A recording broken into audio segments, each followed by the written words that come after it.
Okay, recording start करते हैं। Okay, सो सबसे पहले हम लोग ये चीज़ को समझेंगे कि जो बेसिक्स है बेस्ट प्रैक्टिसेस में, तो सबसे पहले हम लोग फोल्डर स्ट्रक्चर्स कैसे रखना है।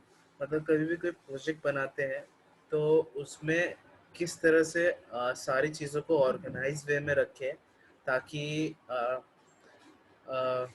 उसको एक्सेस करने में और वो दिखने में अच्छा लगे।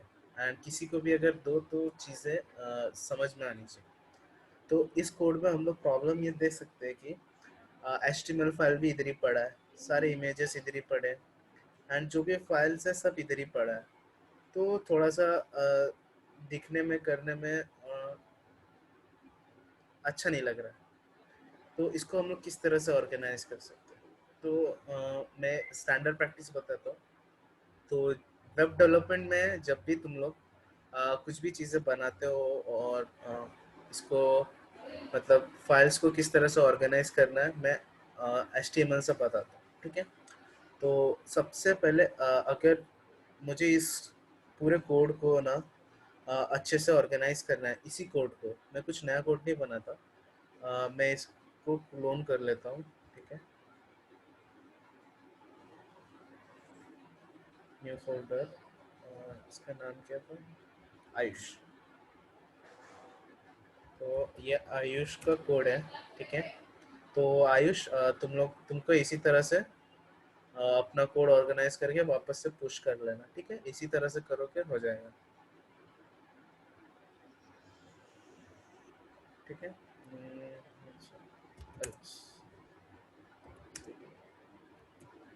ठीक है, तो गिट क्लोन, तो गिट, अभी गिट का एक कमांड को भी फटाफट से सीख लेते हैं। तो गिट क्लोन कमांड से क्या कर सकते हो, जिस तरह से मैंने यहाँ पे कोड का यूआरएल कॉपी किया एंड टर्मिनल पे जाके गिट क्लोन और उसको पेस्ट कर दिया, इस तरह से मैं कोड को डाउनलोड कर सकता हूँ अपने लोकल मशीन पे। तो कोड डाउनलोड हो गया। ओके, तो यहाँ पे देख सकते हो स्पोर्टी लगा करके इसके अंदर पूरी चीज़ें आ गई। तो आयुष, तुम्हारे पास एक फोल्डर होगा जिसके अंदर सारे ये फाइल्स हो गए, राइट। और ये मान लो बाहर वाला फोल्डर स्पोर्टी ही है और उसके अंदर सारे फाइल्स होंगे जहाँ पे गेट इनिशियलाइज्ड है। तो अभी मैं Yes. आयुष में हूँ। ठीक है, ये फोल्डर है, स्पोर्टी के अंदर मेरा सारा कोड है, राइट। तो मैं उस स्पोर्टी फोल्डर के अंदर जाऊंगा जहाँ पे ये सारी फाइल्स है, बरोबर। और गेट स्टेटस देख के मैं चेक कर लूंगा कि हाँ, इसी डायरेक्टरी के अंदर मेरा गिट भी इनिशियलाइज्ड है और सब कुछ सेव्ड है। ओके, तो अब मुझे करना क्या, ये पूरे चीज़ों को मुझे अच्छे से ऑर्गेनाइज करना है। तो मैं इसमें ऐसा इसमें करके दिखाता हूँ। मेरा स्क्रीन दिख रहा है, can you confirm? Yes. Ah, Yes, yes, visible. Yes. Yes, visible. हाँ, yes. ओके। Yes. Okay. तो ये स्पोर्टी में Uh, ये सारे फोल्डर्स। तो सबसे पहला क्या करते हैं, ये जितने भी इमेजेस है ना, इमेजेस को हमेशा एक सिंगल फोल्डर में रखते हैं। तो उसको हमेशा नाम दो इमेजेस, अगर तुम्हारे इसमें है तो उसको एक नाम दो और सारे इमेजेस इसमें डाल दो। ठीक है, और जितने भी इमेजेस हैं सब इसके अंदर डाल दिया। ठीक है, और अभी बचा ये रेडमी फाइल गिटहब का है, तो ये इधर ही रहना चाहिए। और ये वाला इमेज है, इसको भी इधर पर डाल। और इसको ग्रैनुलर कैसे कर सकते हो, अभी वेबसाइट, तो हर वेबसाइट का कुछ ना कुछ लोगो होता है, राइट। जैसे इधर पे देख सकते हो टॉप में है, टॉप में एक लोगो है, तो इसको हम लोग बोलते हैं आइकन, वेब पेज का आइकन। तो इस आइकन का साइज और डायमेंशन अलग होता है। तो उसको इमेजेस के अंदर तुम एक आइकन का फोल्डर बना सकते हो और उसके अंदर उसको रख सकते हो ताकि एक सिंपल स्ट्रक्चर बन जाए। तो सिंपली मुझे चल सकता है कि हाँ आइकन्स है, तो आइकन मुझे यहाँ पे मिल जाएगा। नहीं तो मुझे यहाँ पे ढूंढना पड़ेगा कहाँ पे किधर है आइकन, कहाँ है कैसा, बस। तो इमेजेस वाला पार्ट क्लियर हो। ठीक है, एंड अब सेकेंडली इस वेबसाइट इसका कोड खोलते हैं हम लोग, ठीक है।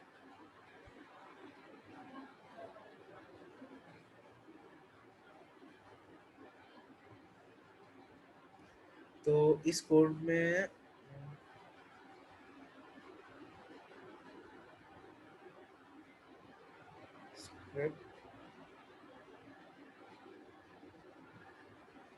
CSS किधर डाला है? CSS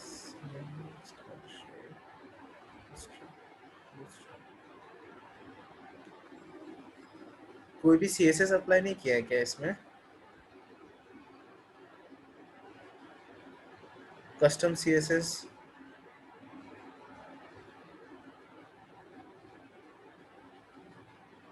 ठीक है।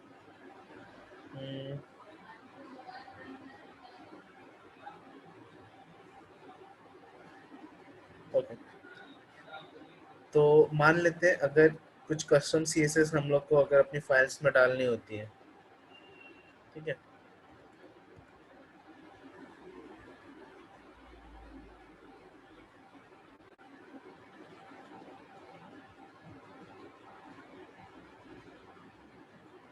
ठीक है, तो सबसे पहला मैं क्या करता हूँ, इसी उस फोल्डर में मैं एक न्यू फोल्डर बनाऊंगा, स्टाइल्स, ठीक है। और फिर उसके अंदर मैं सारी अपनी स्टाइल शीट्स रखूंगा, एक्सटर्नल स्टाइल शीट्स। एंड हमेशा एक चीज़ याद रखना कि एक मिनट, ओके। जो हमारा HTML होता है, उसको हमेशा HTML का कोड हमेशा HTML के अंदर रखो। और स्टाइलिंग से रिलेटेड जो भी चीज़ है, जो भी एनहांसमेंट कर रहे हो अपीयरेंस के लिए, वो हमेशा एक एक्सटर्नल फाइल में रखो। एंड उधर पे चीज़ें, सारी चीज़ें उससे रिलेटेड उधर ही लिखो, CSS के फोल्डर के फाइल के अंदर, और उस फाइल को लिंक करो। इसी के अंदर हमेशा स्टाइल टैग यूज़ करके इसी के अंदर अपने सारे CSS कोड मत लिखो। उससे ना प्रॉब्लम होता है। उससे प्रॉब्लम कब होगा पता है? आ, जब हम लोग होस्टिंग के लिए जाएंगे ना, होस्टिंग करते हैं वेबसाइट, अभी तो हम लोग की सब नॉर्मल नॉर्मल छोटी छोटी वेबसाइट होती है, बट जब बड़े प्रोजेक्ट्स होते हैं तो उसमें ना वेबसाइट की स्पीड का भी ध्यान रखना पड़ता है।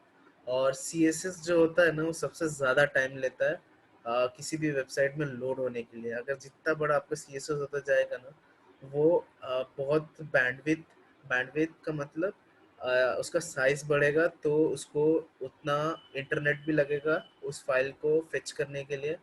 प्लस जब ब्राउज़र CSS को रेंडर करता है तो उसको टाइम लगता है। आपका अगर जो भी नॉर्मल CSS होगा जिसमें आपने स्पेसेस दिए होंगे, हर एक चीज़ न्यू लाइन में लिखी होगी, उसके अंदर कमेंट्स होंगे, बरोबर।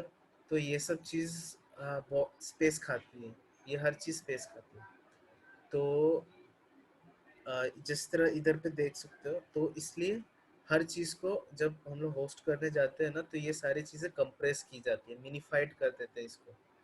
तो मिनिफिकेशन से होता क्या है, इसका साइज, वो जो एक्स्ट्रा स्पेसेस है ना, वो सब निकाल दिए जाते हैं। उसका एक प्रोसेस होता है, लाइब्रेरीज आती है, वो सब चीज़ ऑटोमेटिकली करके दे देती है। तो वो सब वाइट स्पेस निकाल देती है और एकदम सिंगल लाइन में पूरा कोड आ जाता है। तो इससे बहुत लाइट वेट हो जाता है आपका CSS। और प्रोडक्शन में जब सर्वर, जब होस्ट कर देते हैं हम लोग, तो वहाँ पे फटाफट से CSS लोड डाउनलोड भी हो जाता है, और ब्राउज़र को रेंडरिंग करने में भी इजी होता है। क्योंकि मशीन के लिए स्पेसेस और न्यू लाइन मैटर नहीं करती है। मशीन को सिर्फ कोड से मतलब है। तो एक एग्जांपल अगर मैं दिखाऊं, तो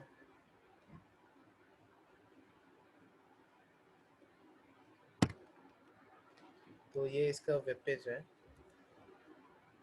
मैंने इंस्पेक्ट किया और मैं नेटवर्क टैब में गया, ठीक है। और रिफ्रेश करता हूँ। तो मान बूटस्ट्रैप min.css लेता हूँ मैं, ठीक है। अभी देखो, ये पूरा बूटस्ट्रैप का सीएसएस है, ये पूरा एकदम खिचड़ी जैसा है। तो ये पूरा कंप्रेस किया गया है। ये चाहिए तो एक एक, ये ह्यूमन रीडेबल नहीं है, सिंगल हर एक नई लाइन में नहीं लिखा है, तो इसको हम लोग पढ़ने जाएंगे तो पढ़ नहीं पाएंगे, और चीज़ें ढूंढने जाएंगे कोई भी चीज़ मिलेगी नहीं, और हम लोग इसमें कुछ एडिट करना चाहे तो बहुत सारा मिस्टेक्स कर देंगे। तो जब प्रोडक्शन में जाता है तो चीज़ें ऐसी दिखने लगती हैं, और जब लोकली होती हैं तो वो चीज़ें नॉर्मल ह्यूमन रीडेबल फॉर्म में होती है। तो उसमें बहुत सारे कॉन्सेप्ट्स आते हैं, बंडलिंग वगैरह। तो एकदम सिंप्लीफाइड वे में मतलब यही है कि अगर आप सीएसएस अलग कर दोगे तो अ, जो लाइब्रेरीज होती है एक्सटर्नल, वो सिंपली उसी फोल्डर में जितने भी सीएसएस हैं उनको मिनिफाइड करके आपको दे देंगे। तो ये चीज़ अगर बिगर पर्सपेक्टिव से देखें तो मैं इसलिए बोल रहा हूँ, क्योंकि अगर आप अलग में लिखोगे तो इजीली हो जाएगा, और इसी के अंदर लिखा होगा तो इसके अंदर का कोड सीएसएस आप दूसरी जगह यूज़ नहीं कर सकते, तो उसको आपको इधर ही रखना पड़ेगा, एंड वो चीज़ मिनिफाइड नहीं हो पाएगी। ठीक है। तो सिंपल सा कॉन्सेप्ट ये है कि जितना भी आपका कोड है उसको सेपरेट रखो। तो HTML की चीज़, HTML किस लिए यूज़ करते हैं? मार्कअप के लिए। मार्कअप का मतलब स्ट्रक्चर बनाने के लिए। तो HTML को स्ट्रक्चर बनाने के लिए यूज़ करो, उसको स्टाइल देने के लिए CSS यूज़ करते हैं। तो सारी चीज़ें CSS फाइल में रखो, और इससे और जावास्क्रिप्ट से जो भी हम लोग इंटरैक्टिविटी बनाते हैं तो वो सब चीज़ अलग फाइल में रखो।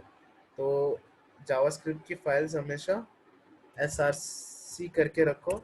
तो अभी देखो, मैंने एक एक्सटेंशन यूज़ कर रहा हूँ मैं VS कोड का, पर मेरे SRC लिखने से ही वो मेरे को बता रहा है कि देखो ये स्क्रिप्ट फोल्डर है, इसके अंदर स्क्रिप्ट मिलेगा। तो है ना ये चीज़ स्टैंडर्ड।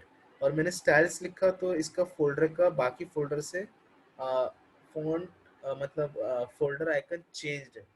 तो ये डिपिक्ट करता है कि ये सारी चीज़ें स्टैंडर्ड है, जो मेरा कोड एडिटर भी मुझे बता रहा है कि देखो ये सोर्स फाइल है, इसके अंदर स्क्रिप्ट्स मिलेगा। तो इसके अंदर हमेशा अ, अपनी स्क्रिप्ट्स फाइल्स रखो। तो कितनी भी हो सकती है कि लार्ज प्रोजेक्ट है तो हर एक चीज़ के लिए अलग अलग लिख सकते हो। तो कितना भी बड़ा हो तो इस तरह से रखोगे, तो मुझे भी अगर किसी ने दिया तो हाँ मुझे स्क्रिप्ट फाइल्स देखनी है, तो मैं इधर गया स्क्रिप्ट, हाँ कौन सी मीनिंगफुल नेम भी दिया रहेगा, तो उस हिसाब से मुझे अगर कोई पर्टिकुलर चीज़ का स्क्रिप्ट देखना है कि इसका कहाँ लिखा है, तो मैं वहाँ पे जाके उसका देख के कोड पढ़ सकता हूँ इजली सिंपल। एंड मुझे स्टाइल्स देखना है तो मुझे पता है मुझे स्टाइल्स में जाना है, मुझे स्टाइल शीट मिलेगा, और मैं यहाँ पे जो भी चीज़ करना है सिंपली मैं यहाँ पे आके काम कर सकता हूँ, और यही सब चीज़ों को मैं यहाँ पे अपने मेन पेज में लिंक करते जाऊँगा, जो भी चीज़ मुझे जहाँ भी ज़रूरत है। ठीक है। तो ये एक था बेसिक फोल्डर स्ट्रक्चर बनाने का। तो जैसा आयुष तुमने देखा अभी, तो तुम्हारा कोड कितना सिंप्लीफाइड हो गया, राइट? इमेजेस में इमेजेस है, सोर्स में सोर्स है, और स्टाइल्स में स्टाइल्स है, राइट? तो अभी रीनेम देने की वजह से इमेजेस सारे लोड नहीं होंगे तुम्हारे, मतलब मेरे इसमें। एंड एक अभी नेक्स्ट चीज़ ये, तो ये चीज़ आई होप समझ में आ गई होगी। एंड दूसरी ये चीज़ अभी डेवलपर हो, राइट? तो डेवलपर हो तो कोई भी एक कोड एडिटर को यूज़ करना चालू कर दो, जो भी तुमको कंफर्टेबल लगता है। VS कोड हो, चाहे पाइचाम हो, या कोई भी आईडी है जिससे तुम फेमिलियर हो, अ, वो आईडी को आईडी में कोड करो। नॉर्मल टेक्स्ट एडिटर जो कॉलेजेस में रहते हैं, अ, उसमें हैबिट मत डालो, हैबिट डालो कोड एडिटर्स की। कोड एडिटर्स में कोड लिखना स्टार्ट करो, एक्सटेंशंस होते हैं अलग अलग, उनसे फेमिलियर होना स्टार्ट करो। ठीक है। तो अभी एक एक्सटेंशन मैं ऐसा बताता हूँ जो तुमको तुम्हारे वेब डेवलपमेंट में हेल्प करेगा, ठीक है। तो अ, एक छोटा सा एक्सप्लेनेशन मैं सर्वर्स का देता हूँ। ठीक है। तो सर्वर्स का सिंपली बेसिक सा मतलब होता है चीज़ों को सर्व करना, ठीक है। तो जब आप कोई चीज़ होस्ट करते हो, होस्ट मतलब एक लाइव सर्वर पे डालते हो, तो जैसे कि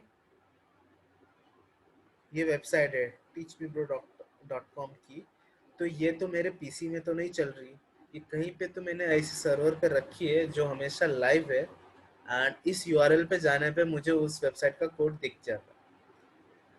अगर मैं आप लोगों में से किसी को बोलूं कि आपके पीसी में जो कोड है वो आपके जो चल रहा है वो मुझे दिखाओ, तो आप मुझे नहीं दिखा पाओगे। आप अपने वेबसाइट का जो यूआरएल रहेगा भी, अ,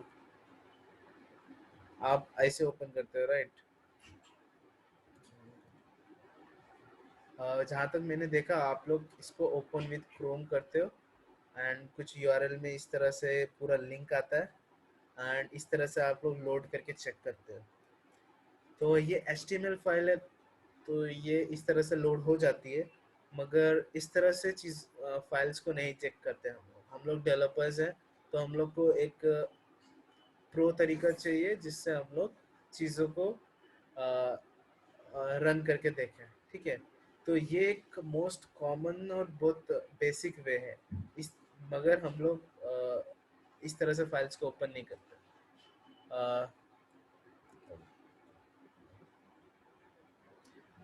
इस फाइल को मैंने ओपन किया, आउटपुट तो सेम है, राइट। और इस फाइल को मैंने यहाँ से ओपन किया है, इसका भी आउटपुट सेम है, मगर इधर पे एक चीज़ का डिफरेंस है। वो क्या कि इधर पे यूआरएल देखो, इधर पे कुछ आईपी एड्रेस है, फिर उस फोल्डर का नाम है sporty and sports dot H T M L, और इसको जिसको मैंने ब्राउज़र से ओपन किया उसका यूआरएल देखोगे, फाइल होम ट्रेनिंग वगैरह वगैरह, एंड फिर जाके ऐसा है। तो जो सर्वर्स होते हैं ना, मतलब ये एक सिंपली फाइल ओपन है ब्राउज़र में, मगर आप एक जब वेबसाइट बनाते हो वो एक पर्टिकुलर आईपी एड्रेस और आईपी एड्रेस पे रन करती है, और टू बी स्पेसिफिक किसी एक आईपी एड्रेस पे किसी एक स्पेसिफिक पोर्ट पे रन करेगी। तो जैसे कि इधर पे आईपी एड्रेस, ये लोकल आईपी एड्रेस है, और ये रन कर रहा है पोर्ट 5500 पे। तो इस पोर्ट पे, इस आईपी एड्रेस के इस पोर्ट पे कोई भी जाएगा तो उसको ये वेबसाइट रन करता हुआ मिलेगा। तो ये इन दोनों में बेसिक सा डिफरेंस ये है कि जो ये वाला चीज़ है ना, ये वाला चीज़ जो आईपी एड्रेस आ रहा है 127 लोकल होस्ट का, ये एक उस सर्वर को डिपिक्ट कर रहा है जिस सर्वर पे ये वाली वेबसाइट होस्ट है, उसी की तरह एक्ट करेगा, बट एक्ट करेगा लोकली। ये यूआरएल मैं आपको दूंगा तो आप आपके पीसी में नहीं खोलने वाला, उसके पीछे बहुत सारे कॉम्प्लिकेशंस होते हैं। बट सिंपली मान लो कि इस तरह से चीज़ें, बस आपका चीज़ चेंज क्या होगा पता है, आप जो भी डोमेन नेम लोगे वो ये यहाँ से ये चीज़ रिप्लेस होगी, पर बाकी की जो चीज़ रहेगी वो हमेशा सेम रहेगी, ठीक है। आगे वाली चीज़, ये दो चीज़ एडिशनल आ रही है अभी इस केस में, मगर ये जो रूट फोल्डर होता है, ये रूट फोल्डर है, रूट फाइल। तो सिर्फ यही फाइल आपको slash sports dot H T M L करके किसी भी वेब सर्वर पर मिलेगी। जैसे कि यहाँ पे स्लैश है तो ये होम पेज लोड हो रहा है, और मैंने ब्लॉग्स किया तो स्लैश ब्लॉग आया तो blog dot H T M L backend से रेंडर होके आया। ट्यूटोरियल्स किया स्लैश ट्यूटोरियल पे tutorial dot H T M L का पेज खुलेगा। तो इस तरह से मैपिंग होता है, ये चीज़ सेम सेम रहती है, ठीक है। मतलब ये चीज़ चेंज हो जाती है, मैंने अगर कल वेबसाइट का मैंने नाम चेंज कर दिया तो ये सिर्फ चेंज हो जाएगा, पर यूआरएल्स जो उसके आगे के हैं, ये चीज़ रिसोर्स होती है, रिसोर्स। ये सर्वर पे मुझे ये रिसोर्स चाहिए, ये सर्वर पे मुझे ब्लॉक का रिसोर्स चाहिए, और स्पेसिफिक जाऊंगा तो इस सर्वर पे पोस्ट फोल्ड, एक पोस्ट के अंदर ये वाली चीज़ मुझे चाहिए, समझे। ये थोड़ा सा डीप कॉन्सेप्ट है, थोड़ा सिंप्लीफाई करके मैं बता रहा हूँ। तो हम लोग कहाँ थे, हाँ, तो इसलिए हम लोग डेवलपमेंट में भी हम लोग एक छोटा सा सर्वर यूज़ करते हैं, ताकि चीज़ें थोड़ी स्टैंड, हम लोग जो एंड प्रोडक्ट बनाने वाले हैं उसी का डुप्लीकेट एनवायरनमेंट लोकली क्रिएट करके उसमें हम लोग प्रैक्टिस करें। तो VS कोड में सिंपल सा एक एक्सटेंशन है, ठीक है, लाइव सर्वर, ठीक है,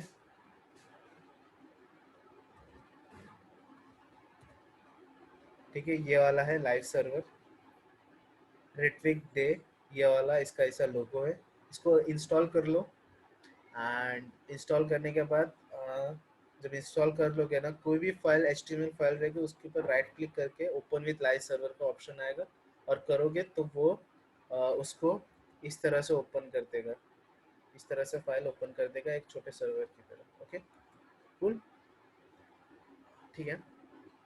अब एक चीज़ ये हो गई लाइव सर्वर, ऐसा एक्सटेंशन यूज, इस एक्सटेंशन को यूज़ करो वेब डेवलपमेंट में, बहुत हेल्प आएगा। धीरे धीरे इसका और भी जब यूज़ करोगे तो कॉन्सेप्ट्स क्लियर होगा।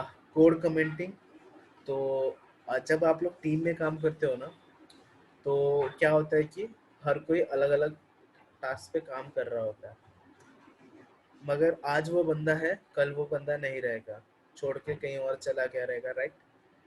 अब उसकी जगह कोई नया बंदा आएगा तो उसको पुराना कोड समझना पड़ता है, एंड फिर उसके बाद समझने के बाद वो अपना कोड उस पर ऐड करता है। तो ये प्रोसेस स्मूथ रहे ना, इसलिए हमेशा ट्राई किया करो, कोड में कमेंट्स डाला करो, ताकि तुम भी अगर अपने प्रोजेक्ट को एक साल बाद उठ के देखो ना, तो तुमको समझ में आना चाहिए कि मैंने क्या चीज़ें की। और कमेंटिंग भी ऐसा मत करो कि हर लाइन को तुम कमेंट करते जा रहे हो, कोई एक स्पेसिफिक कोई लॉजिक लगाया है, कुछ अलग सा किया है, जो अलग सा किया है, तो वो चीज़ के बारे में शॉर्ट डिस्क्रिप्शन उधर पे लिख सकते हो, क्या है चीज़ है और क्या किया है, जिससे तुमको क्लिक आ जाए कि हाँ एग्जैक्टली ये चीज़ इधर पे क्या हो रहा है। तो जिस तरह से अगर स्टार्ट करो लिखना एंड दूसरों के कोड्स देखो, तो उन दोनों चीज़ से तुम लोग को एक आइडिया आ जाएगा कि अच्छे कमेंट्स लिखते कैसे, ठीक है। एंड डॉक्यूमेंटेशन पे बाद में आते हैं, एंड डेवलपर कंसोल, ठीक है। तो ये जैसे कि ये है ब्राउज़र इंस्पेक्ट, राइट क्लिक करके इंस्पेक्ट एलिमेंट कर सकते हो, ठीक है, या फिर कंट्रोल शिफ्ट आए तो डेवलपर कंसोल खुल जाता है, ठीक है। अब जो ये डेवलपर कंसोल है, इसमें ये बहुत पावरफुल टूल है, इससे तुम लोग पता नहीं क्या क्या कर सकते हो। ओके, तो मैं कुछ चीज़ें बताता हूँ, उनको हमेशा यूज़ करते रहा करो, बहुत ईज हो जाएगा तुम लोग का, मतलब डेवलपमेंट, और ज़्यादा सर नहीं फोड़ना पड़ेगा। अभी सबसे पहले आता है एलिमेंट्स में, इधर पे तुम लोगों को पूरा तुम्हारा HTML का कोड दिखेगा, राइट, जो भी रेंडर हुआ है। और दूसरा है कंसोल, तो कंसोल्स में तुमको जावास्क्रिप्ट से रिलेटेड एरर मिलते हैं, कुछ भी चीज़ रॉन्ग हो रही है तो वो सारी चीज़ एरर तुमको इधर पे ब्राउज़र दिखाएगा, सारी चीज़ इधर प्रिंट होती है। और जब जावास्क्रिप्ट सीख रहे हो तो अ, जो कुछ भी चीज़ें तुम लोग को लॉजिक चेक करनी होती है, कंसोल डॉट लॉग करते हो, तो सारी चीज़ तुम लोग को इधर पे मिलेगी। सोर्सेस में कौन सी चीज़ कहाँ से लोड हो रही है, नेटवर्क टैब में तुम लोग देख सकते हो कि कौन सी चीज़ें कितनी टाइम ले रही है लोड होने में और किस तरह से लोड हो रही है, ठीक है। और परफॉर्मेंस में अगर जाके करोगे तो वो पूरी बहुत सारा डिटेल्स बताता है कि पूरे ये वेब पेज का क्या परफॉर्मेंस है in terms of loading time, ठीक है। तो एक ये चीज़ है। और दूसरी चीज़ ये है कि रेस्पॉन्सिवनेस देखना किसी भी वेबसाइट का कभी होता है ना, तो अगर आपको कोई बोल रहा है कि रेस्पॉन्सिव है कि नहीं तेरा वेबसाइट, दिखा मेरे को कि मोबाइल में कैसा दिखेगा तेरा साइट, तो वो चीज़ों को देखने के लिए आपने देखा रहेगा लोग ऐसा ब्राउज़र विंडो लेते हैं और उसको साइट से ऐसा छोटा छोटा कर करके देखते हैं। This is not the right way. तो मॉजिला ब्राउज़र हो या फायरफॉक्स हो या क्रोम हो, तो उस सब दोनों में एक फीचर मिल जाएगा। जब इंस्पेक्ट करोगे कंसोल, डेवलपर कंसोल खोलोगे, तो इधर पे ये दिखेगा डिवाइस टूल बार, तो इस पे क्लिक करो। ठीक है, तो ये एक ऐसा एक मोबाइल व्यू जैसा खुल जाएगा। तो इसमें सबसे पहला है रेस्पॉन्सिव। रेस्पॉन्सिव रखोगे ना तो तुम ये स्क्रीन को ऐसा छोटा बड़ा इधर ही करके देख सकते हो। तो मैं देख सकता हूँ कि छोटे होने पे क्या हो रहा है, क्या हो रहा है। ठीक है, इसने बूटस्ट्रैप यूज़ किया है। तो हो क्या रहा है कि थोड़ा सा मैं जगह देता हूँ। इसमें देखो ये जो नया बार है, स्क्रीन छोटा होने पे ये हैमबर्गर में कन्वर्ट हो गया।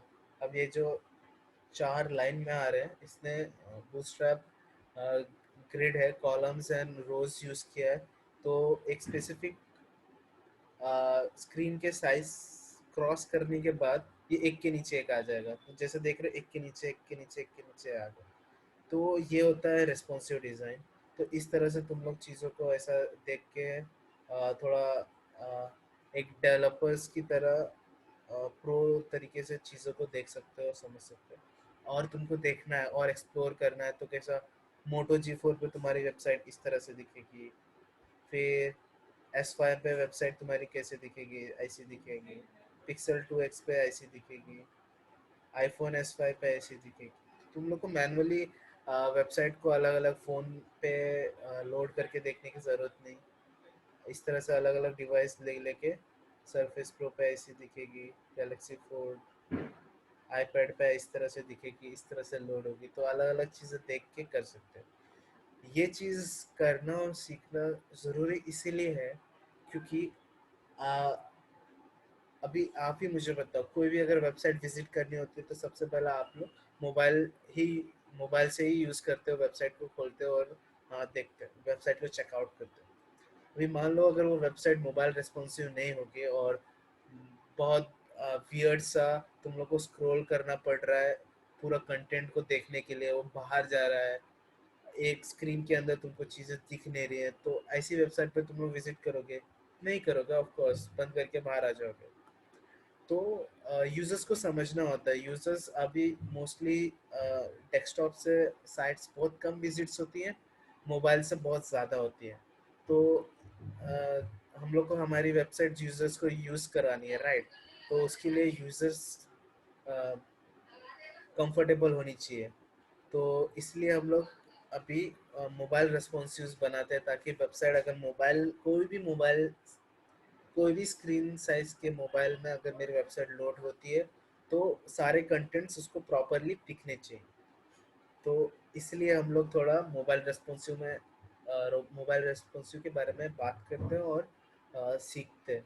तो ये थोड़ा सा एडवांस है। अगर चीज़ें HTML CSS और बेसिक जावास्क्रिप्ट की अंडरस्टैंडिंग हो जाए तो तुम लोग, आज मैं तुम लोग को फ्लेक्सबॉक्स सिखाऊंगा। तो फ्लेक्सबॉक्स एक वे है जिससे थोड़ा रेस्पॉन्सिव बना सकते हैं। और भी कुछ बताऊंगा चीज़ें। तो उन दोनों सब चीज़ों को कंबाइन करके तुम चीज़ों को विदाउट बूटस्ट्रैप यूज़ किए भी रेस्पॉन्सिव बना सकते हो। मगर स्टैंडर्ड वे हायर अप जाना है तो वी इंडस्ट्री में फ्रेमवर्क्स यूज़ करते हैं, right? They use framework because उनको सब चीज़ों को, सारी टीम्स को साथ में लेके चलना पड़ता है। तो इसलिए कोई ऐसा नहीं रहेगा कि कोई फ्लेक्सबॉक्स से बना रहा है, कोई ग्रिड यूज़ कर रहा है, CSS ग्रिड यूज़ कर रहा है, कोई बूटस्ट्रैप यूज़ कर रहा है, कोई रिएक्ट यूज़ कर रहा है। दे यूज़ अ कॉमन थिंग, सब लोग वही सीखते हैं and they follow the same. तो वो चीज़ मैं सिखाऊंगा। Okay, okay. तो यहाँ तक क्लियर हो गया ये। और एक और चीज़, ये एक पॉइंटर देख लो, सेलेक्ट एलिमेंट, ये तुम लोग को बहुत हेल्प करेगा। तो कभी कभी क्या होता है कि कोई वेबसाइट से इंस्पिरेशन लेना हो कि ये चीज़ कैसी बनी है या इसका कोड क्या है, तो इससे डायरेक्टली इंस्पेक्ट करके चीज़ों को देख सकते हो, इधर पे आ सकते हो। इधर पे सारे स्टाइल्स दिखा रहे हैं, ठीक है? उसका कंप्यूटर देख सकते हो। तो इस ये चीज़ भी तुमको बहुत काम आ सकती है। दिखा रहा है कि इसका मार्जिन, पैडिंग, ये कंटेंट है, ये कितना स्पेस ले रहा है, ये पूरे बॉक्स का, ये मैं कर्सर हिलाऊंगा, ये इधर देख सकते हो दिखा रहा है division, card body text centre, नीचे बॉक्स आ रहा है, इस पर क्या क्या स्टाइलिंग्स अप्लाई हो रही हैं, तो इसको यूज़ कर सकते हो अपने हिसाब से। ठीक है, तो मैं नेक्स्ट आगे बढ़ता हूँ। कोड एडिटर के बारे में बता दिया, गिट एंड गिटहब के बारे में मैं बताता हूँ। तो नेक्स्ट चीज़ क्या करता हूँ मैं, ये जो मैं आयुष का कोड है ना, इससे मैं तुम लोग को डेमोन्स्ट्रेट करता हूँ कि अभी जो ये पूरा प्रोजेक्ट है इसको मैं गिट से इनिशियलाइज करूँगा, गिटहब पे होस्ट करूँगा और गिटहब पे होस्ट करके दिखाऊंगा, सारा प्रोसीजर पूरा दिखाऊंगा। ठीक है, ओके चलेगा, ओके। तो अभी मान लेते हैं कि ठीक है, तो ये मैंने कोड बनाया, ठीक है। इसको मैं डिलीट कर देता हूँ, ठीक है। तो ये मैंने कुछ कोड लिखा है, ठीक है, कोड लिखा है, ओके। मैंने अभी तक इसमें कोई गिट नहीं यूज़ किया, किसी ने किया है तो ठीक है, और जिन्होंने अभी तक नहीं किया है, मैं स्क्रैच से चीज़ें कैसे करती हूँ वो बताता हूँ। ठीक है, मैंने सब कुछ कर लिया, मैंने मेरी वेबसाइट बना ली, मैंने मेरा इमेजेस और सब चीज़ें सेट कर ली, ओके। एंड अब मुझे इसको मेरे गिटहब रिपोजिटरी में होस्ट करना है। मैंने अभी तक गिटहब रिपोजिटरी बनाई नहीं है, पर वो भी चीज़ मैं करूँ, पर पहले मेरे को लोकली कुछ करना पड़ेगा। तो मैं क्या करूँगा, सबसे सिंपल ये सब फोल्डर है मेरे पास, एंड अभी मुझे कुछ पता नहीं, सिंपली मैं क्या करूँगा, टर्मिनल मेरा ओपन करूँगा, ठीक है। तुम्हारे केस में हो सकता है गिट बैश हो, अगर विंडोज़ में हो गिट बैश होगा टर्मिनल, तो गिट बैश ले लो। और अगर जो CMD है, CMD में ही अगर गिट कमांड्स तुम्हारे होते हैं तो वो भी कर सकते हो, ठीक है। बस इंश्योर करो कि गिट का टर्मिनल जहाँ पे तुम्हारा गिट का एक्सेस है वो वाला टर्मिनल ओपन होना चाहिए। अभी मैं सबसे पहले तो गिट स्टेटस करके चेक करता हूँ कि इसमें कोई रिपोजिटरी है कि नहीं। तो ये बता रहा है कि fatal not a git repository, तो बता रहा है अब ये गिट रिपोजिटरी नहीं है, ठीक है, सिंपल। तो मैं सबसे पहला क्या करूँगा, मुझे इसको एक रिपोजिटरी बनानी पड़ेगी, तो मैं करूँगा गेट इनिट। तो गेट इनिट एंटर, तो क्या बोलता है ये कि इनिशियलाइज एम्प्टी गेट रिपोजिटरी में, तो गेट रिपोजिटरी इनिशियलाइज हो गई। तो अगर मैं गेट स्टेटस करूँगा तो ये बता रहा है कि अनट्रैक्ड फाइल। तो गेट हम लोग ट्रैक करने के लिए यूज़ करते हैं, राइट फाइल्स। तो अभी फाइल्स को ट्रैक कैसे करें, अभी ये मैंने गेट इनिशियलाइज कर दिया, मेरा स्टेप नंबर 1 हो गया। तो अगर कोई जो ये चीज़ फर्स्ट टाइम करनी होती है, गेट इनिट फर्स्ट टाइम करनी होती है, ठीक है। तो एक बार किया, खत्म कर। अभी नेक्स्ट होता है गेट ऐड, तो गेट ऐड, तो अब इससे मैं गेट को बोलूँगा कि ये सारी फाइल्स को ऐड करते, ठीक है। तो दो वे है, या तो मैं क्या कर सकता हूँ, फाइल्स ऐसा फाइल का नाम दे सकता हूँ sports.html, ठीक है। और या फिर अगर मुझे इमेजेस फोल्डर है, इमेजेस फोल्डर के अंदर कोई फाइल है, इमेजेस फोल्डर है, उन इमेजेस फोल्डर को ऐड करना है पूरा पूरा, तो मैं ऐसा नाम दे सकता हूँ कोई भी चीज़ का, या तो सिंपल एक डॉट डाल सकता हूँ। तो डॉट से मतलब होता है कि सारी जो भी फाइल्स है, जितने भी अनट्रैक्ट है, सबको ट्रैक करो। तो मैंने सबको ट्रैक कर दिया।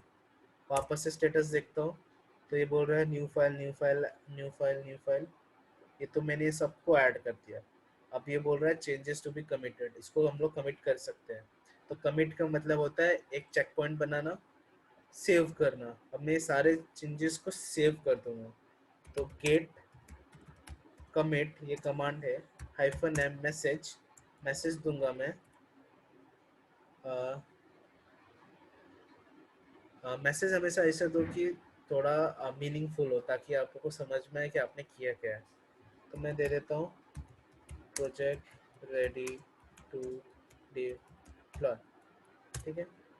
तो ये चीज़ें मैंने गिट में ऐड कर दी। अगर मैं अभी स्टेटस करूँगा तो अब ये बोल रहा है कि on branch master nothing to commit, मतलब सब चीज़ एकदम सही चल रहा है, एकदम सही हो गया।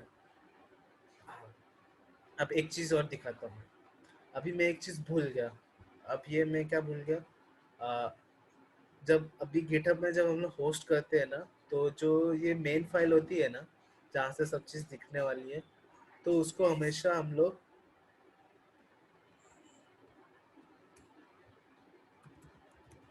index.html नाम देते हैं। तो आपने कोई भी नाम दी होगी तो उसको प्लीज़ index.html रीनेम कर लेना। हम लोग देख, क्योंकि गिट उस वही फाइल ढूंढेगा और उसी फाइल को वो होस्ट कराएगा। जब हम लोग होस्टिंग उधर पे मेंशन कर देते तो वो ये फाइल को ढूंढेगा, इसलिए हम लोग ये रीनेम कर। तो अब ये चीज़ हो गई, ठीक है। तो अभी मैंने एक चीज़ चेंज किया, index.html को रीनेम कर दिया। तो अभी गिट तो मैं इसलिए ही यूज़ कर रहा हूँ ताकि मैं हर एक चीज़, हर एक चेंजेस को मैं ट्रैक कर सकूँ। तो इस चीज़ से डरना नहीं है। तो हो सकता है कि अभी index.html चेंजेस को मैं कमिट करने के बाद कुछ और फाइल चेंज करूँ। तो जो भी चेंज किया मुझे अच्छा लगा, हाँ ठीक है सब चीज़ है, तो उसको मैं कमिट कर देता हूँ। तो वो मैं कैसे करता हूँ, अभी मैं दोबारा गिट इनिट नहीं करूँगा, गिट इनिट नहीं करूँगा। अब मैं सिंपली क्या करूँगा, वापस से मुझे ये चेंजेस को ऐड करना है, तो मैं क्या करूँगा, गिट ऐड कर दूंगा। मुझे स्टेटस देखना नहीं, मुझे पता है कि मैंने क्या किया है। फिर वापस से गिट कमिट करूँगा, rename sport.html to index.html। Simple, मुझे पता चल गया हाँ मैंने इसको रीनेम किया, क्योंकि मुझे होस्टिंग के टाइम पे index.html नाम चाहिए। तो इसी तरह वापस से मैं कोई चेंज करता हूँ, एंड फिर चेंज करने के बाद गेट ऐड, गेट कमिट। तो इस तरह से आप सारे हिस्ट्री देख सकते हो। देखो अभी गेट लॉक करूँगा ना मैं, तो मुझे पता चल जाएगा हाँ मैंने रीनेम किया। पहले मैंने प्रोजेक्ट रेडी हुआ, प्रोजेक्ट रेडी होने के बाद मैंने रीनेम किया उस फाइल को, ठीक है। ओके, तो ये चीज़ यहाँ तक आई होप क्लियर है। अभी हम लोग चीज़ क्या करेंगे, अभी हम लोग को डालना है गिटहब पे। तो उसके लिए एक ऑनलाइन रिपोजिटरी चाहिए। ऑनलाइन रिपोजिटरी मतलब एक जगह चाहिए जहाँ पे मेरा सारा कोड जाए और जहाँ से कोई भी देख सकता है उसको, ठीक है। तो ये ऑनलाइन रहता है, ये सब के लिए एक्सेसिबल रहता है। तो मैं क्या करता हूँ,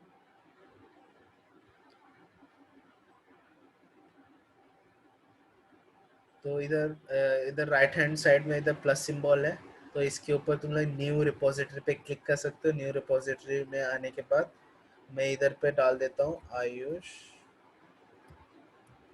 डेमो प्रोजेक्ट, ठीक है। फिर डेमो, ये प्रोजेक्ट का डिस्क्रिप्शन है। तो ये सब चीज़ें डॉक्यूमेंटेशन के लिए काम आती हैं। तो जब भी गिटहब पे कोई भी प्रोजेक्ट डाल रहे हो तो मेक श्योर करो कि अच्छे से उसको डॉक्यूमेंट करो, ताकि लाइक आपको भी खुद समझ में आए बाद में, ठीक है, कि आपने क्या किया है उस प्रोजेक्ट में। Demo project to show the usage of git and GitHub, ठीक है। इसको पब्लिक रखो, पब्लिक रख पाओगे तभी इसको होस्ट कर पाओगे, क्योंकि पब्लिक वेबसाइट हमेशा पब्लिक होती है, कोई भी उसको कहीं से भी एक्सेस कर सकता है। प्राइवेट रखोगे तो वो सिर्फ तुमको दिखेगा, ठीक है। And please make sure starting में जब रिपोजिटरी बना रहे हो तो तुम किसी को भी टिक ना करो, ठीक है, ये चीज़ की। और सिंपली क्रिएट रिपोजिटरी, ठीक है। तो रिपोजिटरी इस तरह से क्रिएट हो गई। तो इधर पे बहुत सारी चीज़ें आ रही है, किसी पे भी ध्यान मत दो। सिंपली इधर नीचे आओ, ये वाली जो लाइन है, ये वाली लाइन को कॉपी करो, ठीक है, और अपने टर्मिनल पे आ जाओ। अभी मैं क्या बोल रहा हूँ पता है, ये लोकल रिपोजिटरी है और वो रिमोट रिपोजिटरी है, ऑनलाइन रिपोजिटरी। दोनों के बीच में कोई कनेक्शन नहीं है, ठीक है ना। इसको पता है कि ऑनलाइन रिपोजिटरी किधर है, ना उसको पता है कि कहाँ से कोड लेना है, कहाँ से जाना है।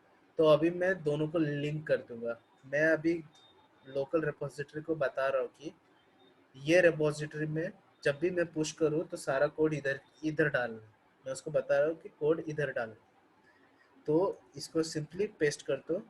तो इसमें कमांड क्या है, गेट रिमोट मतलब जो मेरा रिमोट जहाँ पे सब मैं कोड सेव करने वाला हूँ, ऐड करो ओरिजिन।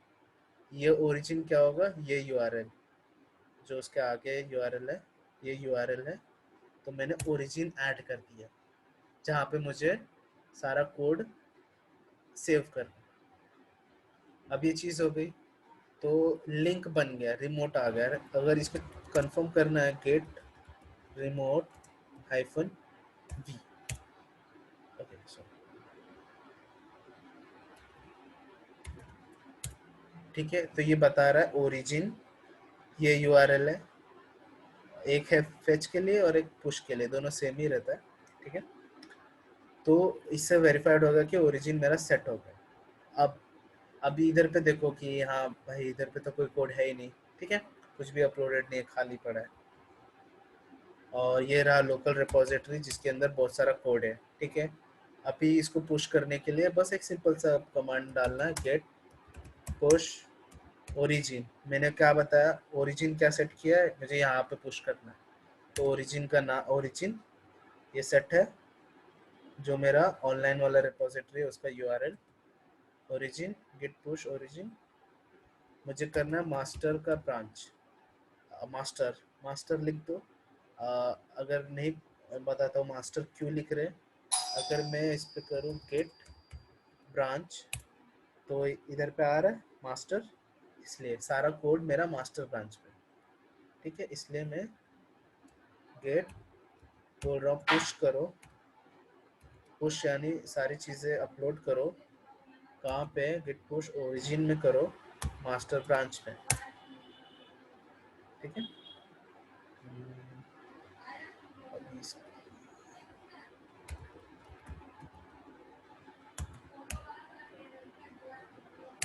एक मिनट है।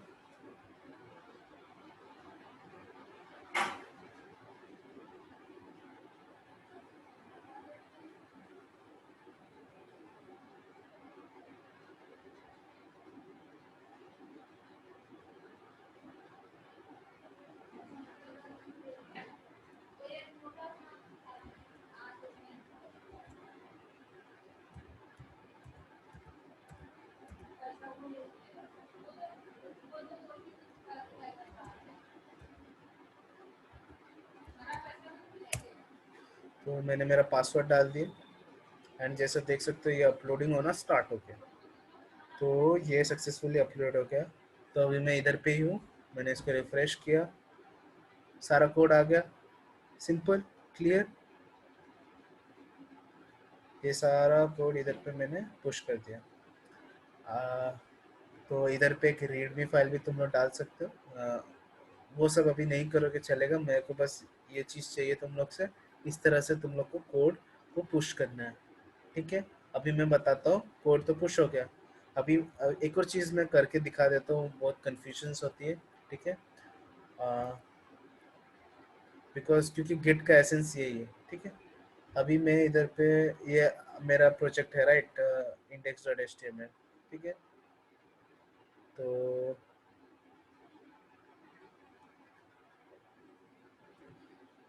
आयुष की, हाँ, इसको मैं थोड़ा सा इसका टाइटल चेंज करता हूँ, स्पोर्टी, ठीक है। तो मान लो ये कोई भी चेंज हो सकता है, ठीक है। कोई भी कहीं भी तुमने कुछ भी चेंज किया होगा, कुछ और काम कर रहे हो अभी, ठीक है। तो वो काम मैंने कर लिया और उसके बाद मैं वापस जाऊंगा, किट ऐड करूंगा, किट कमिट करूंगा, मेड सम चेंजेस, मैं ऐसे ही रैंडमली लिख रहा हूँ, कमिट कर दिया, ठीक है। सेव कर दिया मैंने वो चेंजेस और मैं गिट पुश कर दूंगा,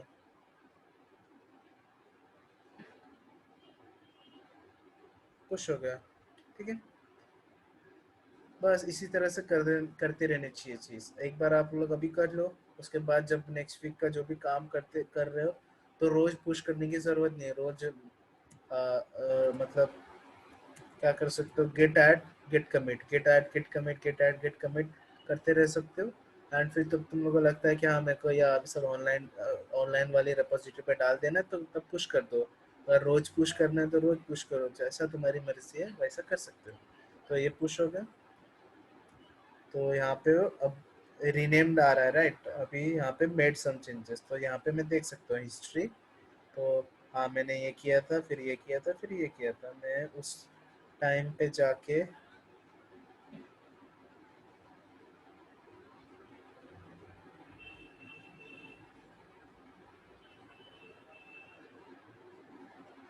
मैं पूरा कोड देख सकता हूँ। ये बाइनरी इमेजेस है, HTML।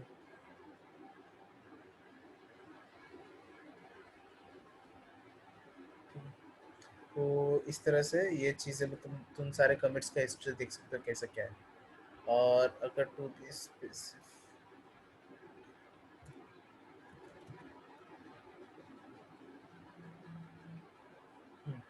तो एक इंटरेस्टिंग चीज़ दिखाता हूँ कि इस ये कहाँ तक जा सकती है। तो ये टीच मी ब्रो का पूरा ऑफिशियल कोड है, ठीक है। इधर पे देख सकते हो मैंने कितने कमिट्स किए हैं, 383। और यहाँ पे मैं जाके पूरा हिस्ट्री देख सकते हो, मैंने कब क्या चेंजेस किए, मैंने सब चीज़ों को मतलब नाम दिया है, जो भी चेंजेस जब किए मैंने। तो इस तरह से इस ग्रैनुलर लेवल तक तुम लोग ये सारी चीज़ें कर सकते हो। तो इसमें कुछ डरने का नहीं कि गिट ऐड हमेशा एक बार करने का, 2 बार करने का, कितने बार भी चेंजेस किए हैं, कुछ किया, सेव कर दो बिंदास, वो उसी के लिए बना, ठीक है। तो ये हम लोग ने इसको पोस्ट करते ही ऑनलाइन रिपोजिटरी पे डाल दिया। अब इसको होस्ट कैसे करें, ठीक है। सबसे इंटरेस्टिंग और बहुत ही इजी, कुछ ज़्यादा सोचना नहीं। मुझे सिंपली सेटिंग्स में जाना है। ये सेटिंग्स दिख रहा है इधर पे, कोड इश्यूज वाली लाइन में एंड में सेटिंग्स आएगी। सेटिंग्स में जाना है एंड स्क्रॉल स्क्रॉल स्क्रॉल, हाँ एक गिटहब पेजेस करके एक सेक्शन मिलेगा। तो सिंपली इधर पे सोर्स में आना है, मास्टर सेलेक्ट करना है एंड सेव करना है, ठीक है। तो अभी ये ग्रीन हुआ नहीं है, तो थोड़ी देर में ये कोड पोस्ट हो जाएगा, ठीक है। पोस्ट हो जाएगा, कुछ नहीं करना तुम लोग को। मैं वो यूआरएल कॉपी कर लिया, ठीक है। और कॉपी कर लिया, इधर पे अबाउट में एक सेटिंग है, इधर पे तुम लोग ऐसा वेबसाइट का यूआरएल डाल सकते हो। तो ये वेबसाइट का यूआरएल इधर पे आ गया, ओके। अभी देखो इधर पे एक चीज़ कुछ आ नहीं रहा, ठीक है। थोड़ी देर में इधर पे एक चीज़ आने लगेगी, गिटहब पेजेस एनवायरनमेंट एक्टिवेटेड। देखो एनवायरनमेंट आ गया, तो मतलब गिटहब पेजेस तुम्हारा एक्टिवेटेड। तो इस तरह से वेरीफाई कर लिया and here we go. Site load हो रहा है, कूल। फ्री में कर ली वेबसाइट लॉन्च। कुछ नहीं करना, अभी मैं तुम लोग को चैट पे मैं तुम लोग को लिंक देता हूँ, तुम लोग जिसको विजिट करना है वो जाके विजिट करके वो वेबसाइट को देख सकते हैं। और इस तरह से मैं, अगर तुम लोग मेरे को कोड सबमिट कर रहे हो तो मैं तुम लोग के चेंजेस को इजीली देख सकता हूँ, हाँ कैसा दिख रहा है, कैसी दिख रही है वेबसाइट, क्या बना है, कैसा है। इस तरह से देख सकते हो, मुझे कोड भी देखने का ज़रूरत है, बरोबर। तो इसी तरह से मैं सिंपली तुम लोग को अपनी रेपोजिटरी जो रहेगी वो सबमिट कर देनी है, और जो यूआरएल रहेगा वो इधर पे डाल देना है। तो मैं तुम लोग को कोड देख सकता हूँ, हाँ तुम लोग ने स्ट्रक्चर्स अच्छे से किए हैं कि नहीं किए। एंड यूआरएल पे जाके मैं उसका लाइव डेमो देख सकता हूँ, और ये तुम लोग किसी को भी दिखा सकते हो। और जब प्रोजेक्ट है एक्सटर्नल के टाइम पे मैम वगैरह को भी दिखा सकते हो, सीधा यूआरएल दे दो मैम को और दिखा दो। सिंपल कोड वगैरह मोबाइल में लैपटॉप में रन करके, उसने लैपटॉप लाया नहीं तुम्हारे टीममेट ने, दिखाऊं कैसे। सब चीज़ ऑनलाइन स्टोर्ड है, सेव्ड है। और ये तुम कभी भी चाहिए, जब चाहिए तुम लोग इसको यहाँ से यूज़ कर सकते हो, राइट। क्योंकि सारा कोड तुम्हारा एक जगह स्टोर्ड है, और इसी को तुम अच्छे से कमेंट, मतलब इधर पे रीडमी फाइल डाल के तुमने क्या क्या सीखा, कहाँ से सीखा, वो सारी चीज़ें इधर पे डाल के डॉक्यूमेंट कर सकते हो अच्छे से, और अपने रेफरेंस के लिए रख सकते हो, है ना। एकदम सारा इधर ही तुम्हारा बन जाएगा। तो एक ये बेनिफिट है। और कोई कोई अच्छे प्रोजेक्ट पे काम कर रहे हो तो कि सामने वाले को भी यूज़ में आ सकता है, तो इस तरह से कोड लिखो कि तुम्हारा वो कोड सामने वाला आदमी, अगर मैं कल तुम्हारा प्रोजेक्ट को यूज़ करना चाहता हूँ, तो मैं भी इजीली तुम्हारा रेडमी फाइल यूज़ करके समझ जाऊँ कि हाँ, मुझे तुमको कांटेक्ट करना ना पड़े, तुमने सब रेडमी में लिखा हुआ है कैसे कैसे करना है, और बस हो गया। तो वो चीज़ मैं पढ़ के कर लूँगा, मैं तुमको डिस्टर्ब नहीं करूँगा। तो ओवरऑल ये यूसेज है गिट का, और इस तरह से तुम लोग को होस्ट करना है, और इस तरह से बस अभी तुम लोग को क्या करना होगा नेक्स्ट स्टेप, कि यहाँ से ये यूआरएल में गए, ये यूआरएल कॉपी किया, एंड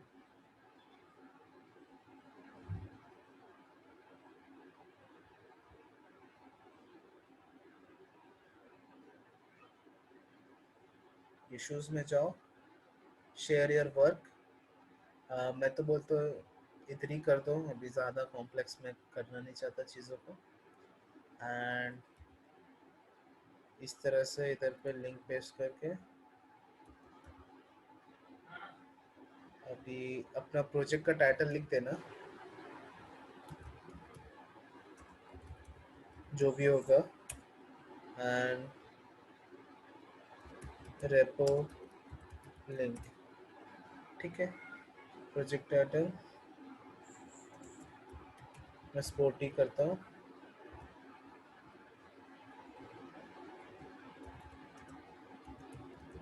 एग्जाम्पल है, हाँ ठीक है।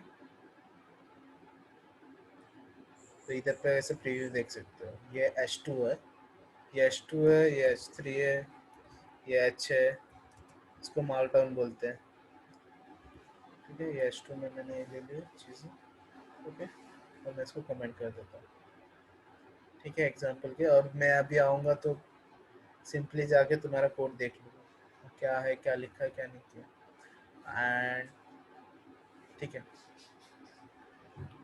सो आई होप ये चीज़ एकदम अच्छे से समझ गई होगी, नहीं होगी तो वो टेंशन मत लो, मैं रिकॉर्डिंग तुम लोग के साथ शेयर करने वाला, तो उसको वापस से रिपीट करके चीज़ें देख लेना, ओके, और अपना नोट्स बना लेना थोड़ा, जो भी चीज़ इंपॉर्टेंट लगती है, कमांड्स लगते हैं, ठीक है।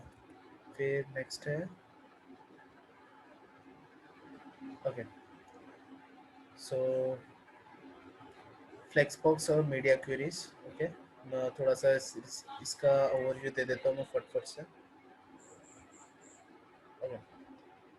तो सी एस एस यूनिट्स, तो बेसिकली मैं थोड़ा सा रेस्पॉन्सिवनेस पे थोड़ा सा बात करने वाला हूँ अभी, ठीक है।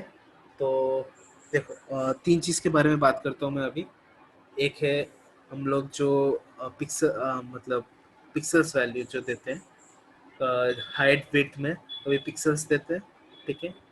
तो पिक्सल्स, परसेंटेज, और V H and V W, ये चार चीज़ के बारे में मैं थोड़ा सा शॉर्ट में बताता हूँ, ठीक है। तो क्या होता है ना कि जब हम लोग एब्सोल्यूट लेंथ देते हैं ना, सेंटीमीटर क्या बोलते हैं, पिक्सल्स में, ठीक है। हाँ, तो जब हम लोग पिक्सल्स में देते हैं ना, जैसे इधर पे H1 का साइज दिया 50 पिक्सल, H2 का साइज दिया 30 पिक्सल, फॉन्ट साइज 1535 पिक्सल्स में जब हम लोग ने चीज़ों को दिया होता है, एंड जब स्क्रीन छोटा होता है ना, तो देख सकते हो कि हेडिंग या दिस को देखो, दिस को उतना ही जगह चाहिए, चाहे स्क्रीन में जगह हो या ना हो, गायब होगा, उसको उतना ही जगह लग रहा है, इसको उतना ही जगह चाहिए। तो ये रेस्पॉन्सिव लेआउट को थोड़ा सा ब्रेक कर देता है, ठीक है।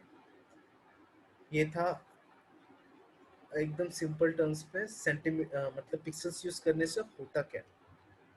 और वहीं अगर वी डब्ल्यू यूज करो, व्यू पोर्ट विड्थ, वी मतलब व्यू पोर्ट, डब्ल्यू का मतलब विड्थ, तो अभी देखो हेलो इतना बड़ा दिख रहा है, ठीक है।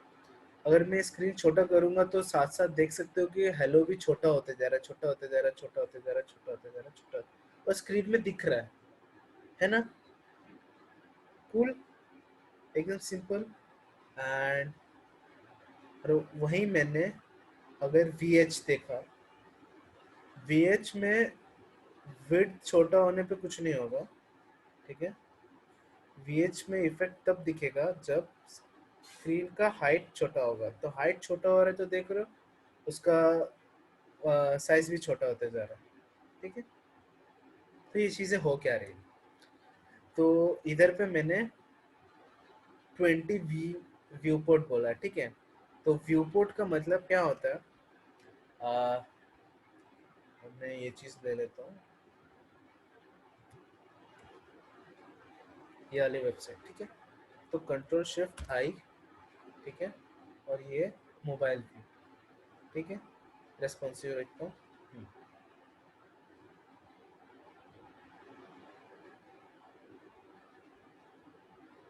ठीक है। तो जो ये विंडो है ना, विंडो पूरा विंडो, इसको व्यू पोर्ट बोलते हैं।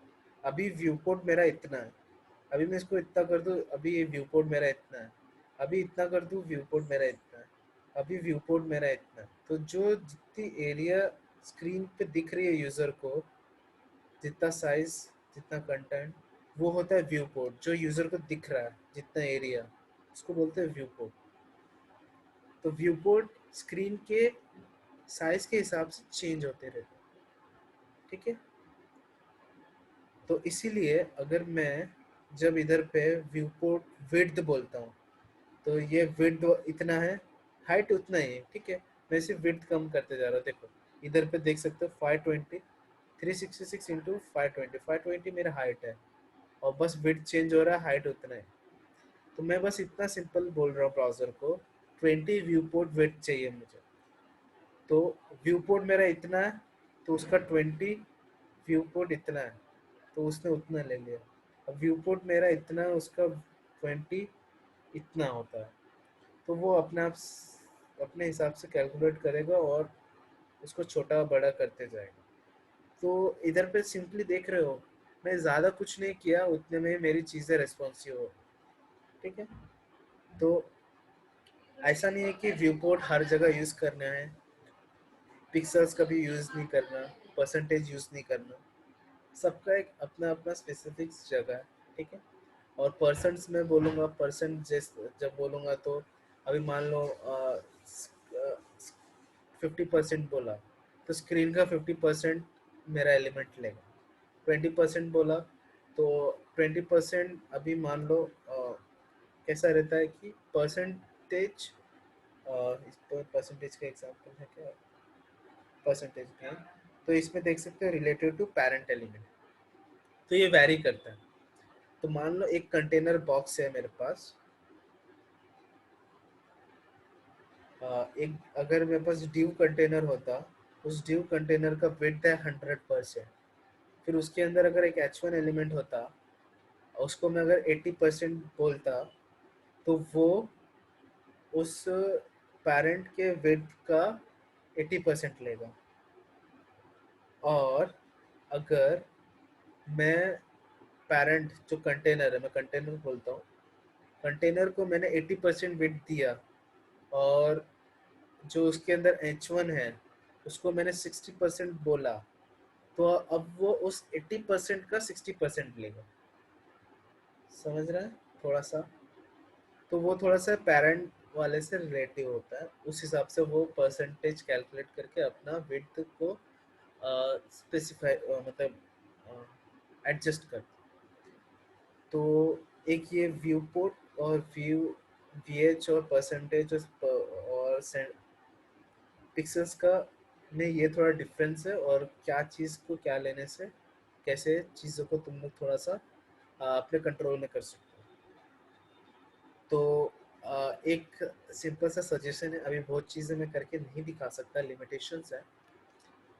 इमेजेस जब होते हैं ना, इमेजेस का विड्थ एंड हाइट, वो टाइम पे हमेशा परसेंटेज यूज़ किया करो, ठीक है। और क्या बोलते हैं अभी, हाँ, अभी जैसे कि ये मेरे वेबसाइट पे बैनर इमेज है, ठीक है। ये पीछे बैकग्राउंड में एक बैनर इमेज बोलते हैं, बैनर बोलते हैं इसको। तो बैनर्स पे कभी भी जब भी कोई टेक्स्ट होता है, कुछ ऐसी चीज़ें होती है, इधर पे जब भी कोई चीज़ें तुम लोग डालते हो, ठीक है, उनको हमेशा VW viewport width VW use करके दिया करो, तो बहुत ही इजी होता है। ठीक है, ये सब चीज़ों के लिए पिक्सल यूज कर सकते हो, जो भी nav बार के ऊपर है इसको पिक्सल्स डालोगे कोई इशू नहीं आएगा। ठीक है, एंड ये जो ये बूटस्ट्रैप से बना है तो कंटेनर्स और पैराग्राफ्स कंटेनर्स पूरा एडजस्टेबल कर लेते हैं। ठीक है, और उधर मत जाओ, सिंपली इतना समझो कि बैनर्स के ऊपर जब भी इमेजेस होते हैं वहाँ पे VW दो। ठीक है, पिक्सल्स इसके ये केस में पिक्सल दे सकते हो, इधर ये जो है चीज़ है इसको पिक्सल्स दे सकते हो, ये सब चीज़ों को पिक्सल दे सकते हो। ठीक है, सेकेंडली परसेंट इमेजेस के लिए हो गया, पिक्सल्स ऐसे टेक्स्ट के लिए हो गया जो किसी कंटेनर के अंदर है।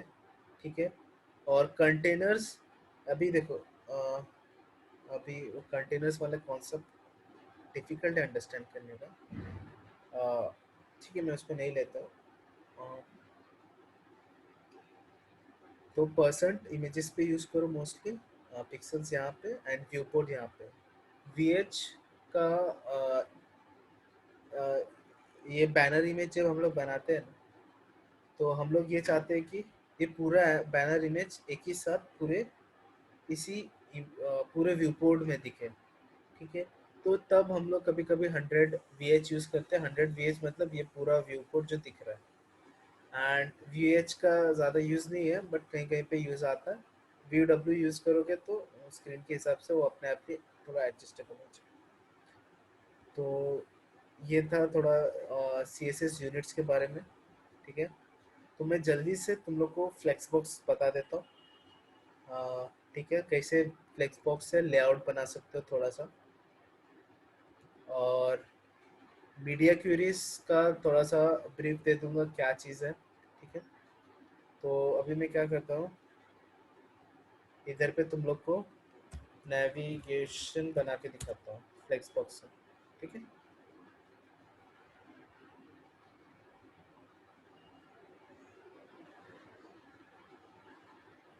तो मैं इधर पे न्यू फाइल बनाता हूँ, index.html। ठीक है, तो HTML, तो इसमें कुछ एमिट करके फीचर्स होते हैं, तो मैं ऐसा करूँगा तो मेरे पास सारी चीज़ें आ जाएंगी। ठीक है, अब नेविगेशन बनाता हूँ मैं, कुछ सिमेंटिक एलिमेंट्स होते हैं HTML में। ये नाम सर्च करके तुम लोग इसके डेप्थ में पढ़ सकते हो। सिमेंटिक का मतलब यही होता है कि सिंपली जो चीज़ जिस चीज़ के लिए है उसको वहीं पे यूज़ करो। ठीक है, तो अभी मेरे को नेविगेशन बनाना है। ठीक है, तो जनरल स्ट्रक्चर कैसा होता है एक बार मैं बता देता हूँ, किसी भी एक वेबसाइट का, एक डिज़ाइनर और एक कोडर के पर्सपेक्टिव से। ये पूरा जो चीज़ है ऊपर से लेके नेविगेशन से लेके ये बैनर तक, इसको हेडर हेडर ये हेडर के अंदर आता है। उस हेडर का दो पार्ट है, एक नेविगेशन है और दूसरा ये बैनर इमेज। ठीक है, बैनर, फिर आता है बाकी का मेन कंटेंट पूरा यहाँ तक, और यहाँ पे आता है फुटर। बस सिंपल इतना ही था और कुछ। तो मैं अभी यूज़ करने जा रहा हूँ हेडर। ठीक है, और उस हेडर में मैं जा रहा हूँ नैव करके टैग है, नैव टैग यूज़ कर यहाँ, क्योंकि मैं इसको बता रहा हूँ यहाँ पे मेरा नेविगेशन है। तो इसको मैं कुछ इसको क्लास देता हूँ नेविगेशन। ठीक है, और अभी इसके अंदर मैं एक डिवीजन बनाता हूँ। ठीक है, ये होगा क्लास मेरा, इधर पे लोगो होगा राइट, जैसे इधर पे देख सकते हो लोगो राइट। तो मैं यही लोगो ले लूँ क्या, कॉपी इमेज डालता हूँ मैं। ठीक है, इमेज लेता हूँ, सोर्स मेरा ये हो गया और मैंने इसको लोगो दे दिया। ठीक है, थोड़ा फास्ट फास्ट जाता हूँ। फिर मैं ड्यू किस लिए यूज़ कर रहा हूँ, ड्यू ड्यू एक ब्लॉक लेवल एलिमेंट है। ठीक है, और इसको कंटेनर बोलते हैं। कंटेनर मतलब जो चीज़ों को ग्रुप करते हैं, तो मैं चीज़ों को ग्रुप करने के लिए div यूज़ करूँगा हमेशा, देख लेना। तो मैंने क्या किया, मेरा इमेज जो लोगो था मैंने उसको कंबाइन करने के लिए एक div के अंदर डाल दिया। ठीक है, और अभी बाकी का जो भी एलिमेंट है, जो भी बाकी का राइट साइड का है, वो उसके लिए मैं सबको एक ड्यू के अंदर रखता हूँ, ठीक है। और उसमें मैं अभी मैं list on order list use करता हूँ, ठीक है। नेविगेशन बनाने के लिए ये यूज़ करते हैं। फिर ली, ठीक है। अभी एक चीज़ करता हूँ, मैं क्लास इसको देता हूँ नाउ आइटम, ठीक है। ठीक है, मैं 3 ये एल आई एलिमेंट्स बना दिया। अब इनके अंदर मैं एक ए टैग डालता हूँ जो मेरा हाइपर लिंक्स होंगे, ठीक है। सबको मैं हैश रखता हूँ, ठीक है। तो मैं लिख देता हूँ ब्लॉग्स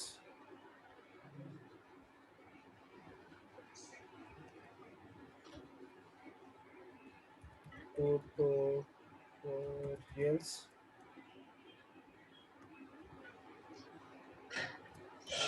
क्विज। तो अभी सब मैंने बहुत बेसिक सा एक नेविगेशन बनाया, ठीक है। और यूएल, ठीक है, ज़्यादा नहीं जाते। एक और क्लास दे देता हूँ मैं उनको, क्लास नाउ लिंक, ठीक है। ये लिंक है इसलिए नाउ लिंक, नेविगेशन का लिंक। बस मैं थोड़ा सा कोड को स्ट्रक्चर कर रहा हूँ रीडेबल, बस। सबको सेम क्लास दे दिया, नाउ आइटम से नाउ लिंक्स, और ये नेविगेशन करके एक स्ट्रक्चर बना लिया बेसिक सा। तो अभी मैं क्या करता हूँ, अभी ये राइट क्लिक है, मुझे इसको ब्राउजर में देखना है। तो open with live server, simply जाऊँगा, देखूँगा, हाँ कुछ ऐसा मेरे पास आया है।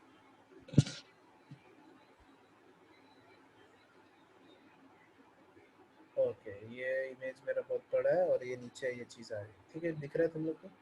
इधर नीचे लिस्ट आइटम है और ये इमेज एकदम, ठीक है। दोनों चीज़ लोड हो रही है। हाँ, तो अब मैं क्या करूँगा, मैं इधर से किसी भी चीज़ को हाथ नहीं लगाऊंगा।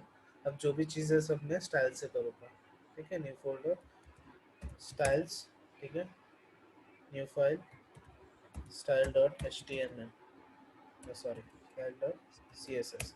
तो हमेशा एक बेस्ट प्रैक्टिस बना के रखा करो, जिसका भी वीडियोस देख रहे रहोगे ना, तो वो अपना कुछ ना कुछ स्टाइल्स, मतलब उसका कुछ ना कुछ तरीका होगा, तो उसको देखा करो और उसको इम्प्लीमेंट करने का ट्राई किया करो। तो थोड़ा सा तुम लोग का स्किल्स बढ़ेगा, मतलब नई नई चीज़ें सीखोगे तुम, ठीक है। तो मैं करता हूँ लिंक, ठीक है। लिंक जाऊँगा H D F styles, styles dot C S S. इस तरह से मैंने लिंक कर दिया मेरी फाइल को स्टाइल्स। अब तो यहाँ पे लोड हो। तो अब मैं क्या करता हूँ, स्प्लिट राइट, ठीक है। मैं इधर पे इसको रखता हूँ ताकि मेरे को मेरा मार्कअप दिखे, ठीक है। और यहाँ पे मेरा स्टाइल है, ठीक है। अभी तो मुझे सबसे पहले क्या चीज़ करनी है पता है, नेविगेशन जैसा तो लग नहीं रहा है, ठीक है।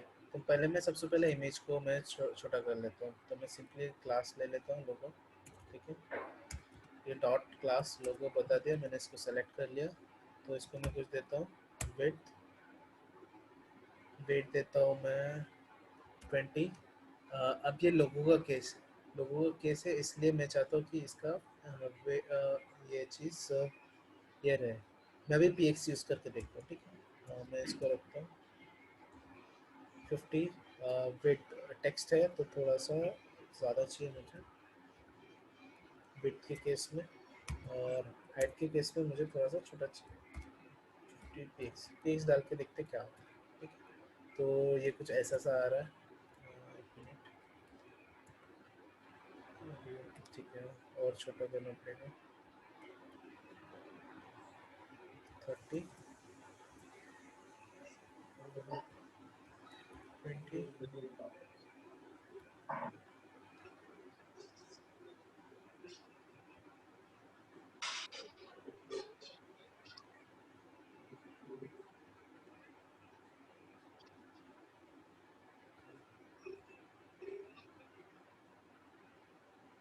क्लास लोगो है राइट,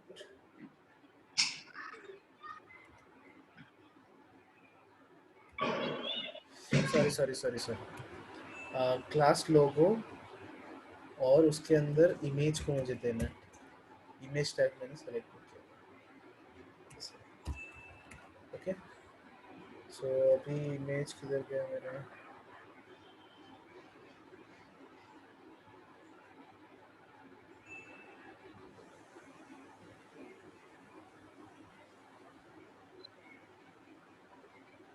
ठीक है, छोटा सा इधर पे दिख रहा है, थोड़ा और बड़ा करना पड़ेगा। 200, ठीक है, हाइट पर आनी पड़ेगी 150।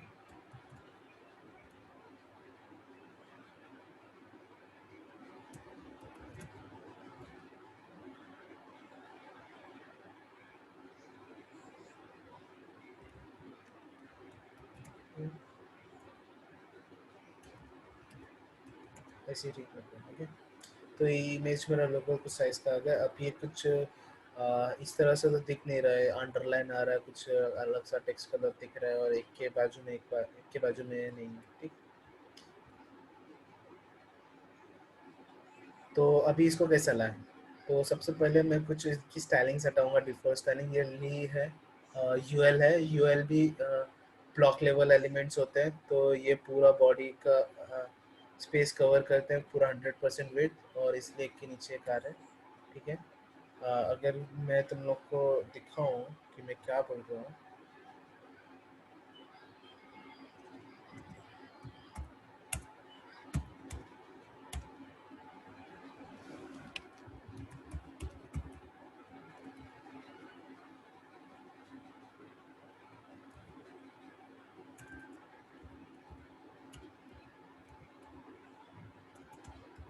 तो नया कंटेंट, बैकग्राउंड कलर ये ले लेते हैं, सॉरी,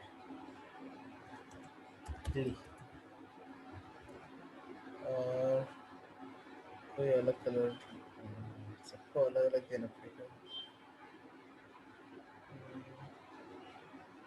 काम करता हूँ बॉर्डर।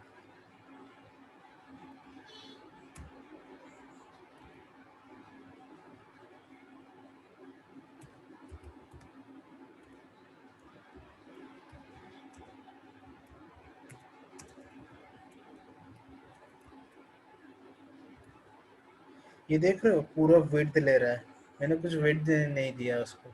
सब लोग अपना अपना पूरा पूरा वेट ले रहा है, तो ब्लॉक लेवल एलिमेंट पूरा वेट लेता है, उसका मतलब होता है इतना वेट ले रहा, पूरा स्क्रीन का वेट ले रहा।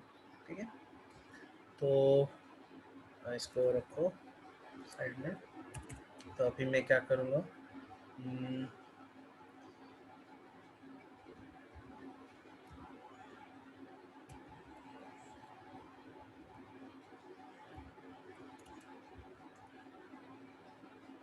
ठीक है, सबसे पहला मैं इसको ब्लॉक डिस्प्ले इनलाइन करूँगा, तो ये एक साइड बाय साइड आ गया। ठीक है, और साइड बाय साइड आने के बाद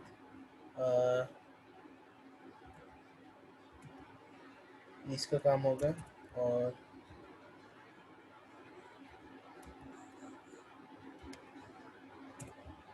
मेरा दूसरा काम है ये अंडरलाइंस, और ये ब्लू कलर मुझे चाहिए नहीं, तो मैं क्या करूँगा, ली के अंदर ए टैग्स है। ठीक है, नैव कंटेंट है, उसके अंदर ली टैग है, उसके अंदर ए है, मैंने उसी तरह से इसको सेलेक्ट कर लिया। अब मैं क्या करूँगा, उसका टेक्स्ट डेकोरेशन प्रॉपर्टी होता है, उसको मैं नन कर दूंगा, तो कुछ भी उसका डिफ़ॉल्ट प्रॉपर्टीज अप्लाई नहीं होगा। फिर उसके बाद क्या करूँगा, मैं उसको कलर दे दूँगा। कलर दे दूँगा मैं वाइट, वाइट दिखेगा नहीं, let me give it green. ठीक है, ग्रीन हो गया, और कलर चला गया, और फिर भी ये क्लिकेबल है, राइट। हो गया मेरा ये काम। ओके, तो मेरा बेसिक काम होगा। ठीक है, ये कुछ, तो अभी मेरी प्रॉब्लम ये है कि मैं दोनों को साइड बाय साइड लाऊं कैसे। ठीक है, तो अभी इसके लिए मैं यूज़ करूँगा फ्लेक्स। फ्लेक्स यूज़ करते हैं कि चीज़ों को अलाइन कर सके, लेआउट्स क्रिएट करने। ठीक है, तो फ्लेक्स में यूज़ कैसे करने वाला हूँ, फ्लेक्स में दो चीज़ें होती हैं, एक फ्लेक्स कंटेनर और एक फ्लेक्स आइटम्स, ठीक है। न्यू फोल्डर फ्लेक्स, ठीक है। इंडेक्स डॉट एचटीएमएल,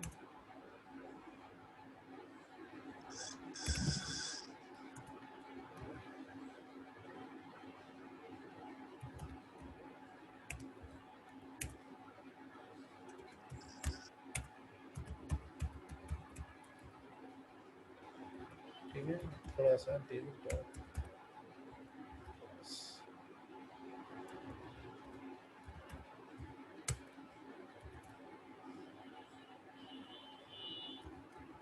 ठीक है। मैंने उसके अंदर 2 बॉक्स बना दिया, ठीक है। थोड़ा सा वेट करो। मैं नए स्टाइल में नहीं लिख रहा हूँ, ओके।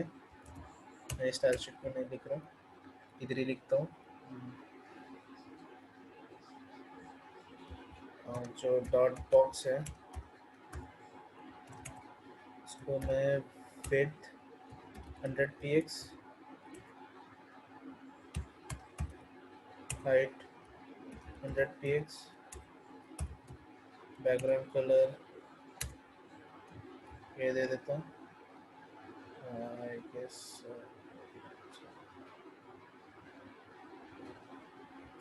ठीक है। मार्जिन 20 px, ठीक है। दिख रहे 2 बॉक्स तुम लोग को। और जो कंटेनर है, ठीक है, dot container border 1 px solid red. ये दिख रहा है पूरा बॉर्डर कितना है, बॉक्स कितना है, और ये दोनों किधर है, ठीक है। तो अभी मैं क्या करूँगा, सिंपली जो कंटेनर है मुझे ये दोनों को साइड बाय साइड लाना है, ठीक है। तो जो ये ये जो दोनों बॉक्स है ये इस कंटेनर के अंदर है, तो मैं कंटेनर को डिस्प्ले करूँगा। CSS की प्रॉपर्टी है फ्लेक्स, ठीक है। फ्लेक्स कर दिया, तो अब जाकर देखते दोनों देखो साइड बाय साइड आ गए, क्योंकि जो फ्लेक्स का डिफ़ॉल्ट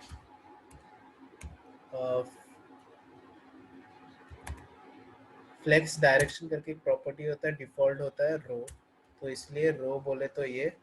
और अगर मैं इसको चेंज करूँ कॉलम, तो एक के नीचे आ गए, कूल। तो इसको मेरे को रो करना है, तो ये रो रो आ गए। और मैं और भी चीज़ें कर सकता हूँ, जैसे कि जस्टिफाई जस्टिफाई कंटेंट लेता हूँ, जस्टिफाई कंटेंट सेंटर, दोनों सेंटर में आके, और स्पेस बिटवीन, दोनों एक दूसरे से दूर चले गए। हम लोग को यही चाहिए, राइट। लोगो इधर चाहिए, बाकी सब इधर चाहिए, ठीक है। समझा, ऐसे ऐसे प्रॉपर्टीज हैं और हम लोग ऐसे ऐसे चीज़ कर सकते हैं। तो ये था सिंपल सा बेसिक ओवरव्यू फ्लेक्स का, ठीक है। तो लेट्स इसको इम्प्लीमेंट करते हैं, ठीक है। इसको बंद कर दो, नेविगेशन में आते हैं।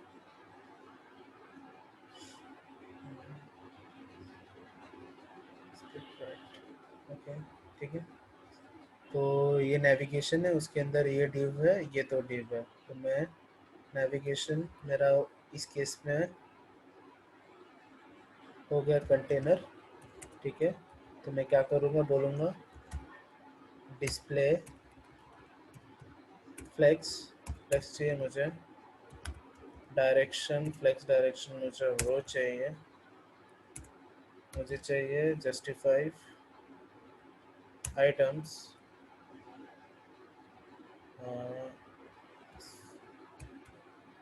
क्या था, space between,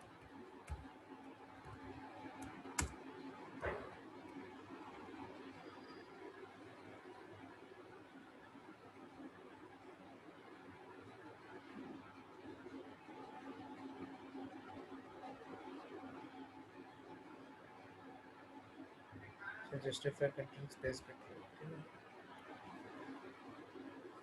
justify content space between, ठीक है। ये चीज़ डाल दी मैंने। तो ये देख रहे हो ब्लॉग ट्यूटोरियल्स ऊपर पहुंच गया, एंड ये चीज़ इधर पहुंच गई and let me take some other logo.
अच्छा लोगों ने मिल रहा है.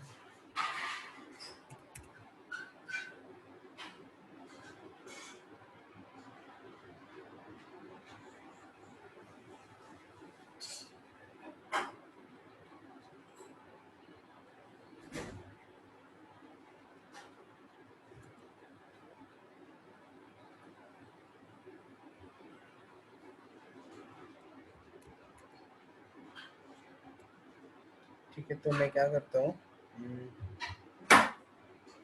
वो इमेज की वजह से ना वो स्पेस ज़्यादा आ रहा है. मैं इमेज हटाता हूँ. एक h1 टैग लिख देता हूँ. h4.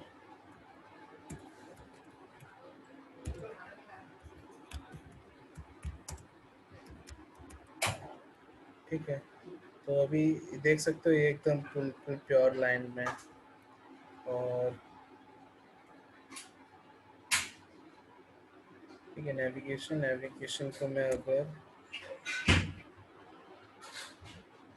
बॉर्डर देता हूँ, बॉर्डर देखो, ये देख रहे हो आगे चीज़ें. तो नेविगेशन को मैंने दिया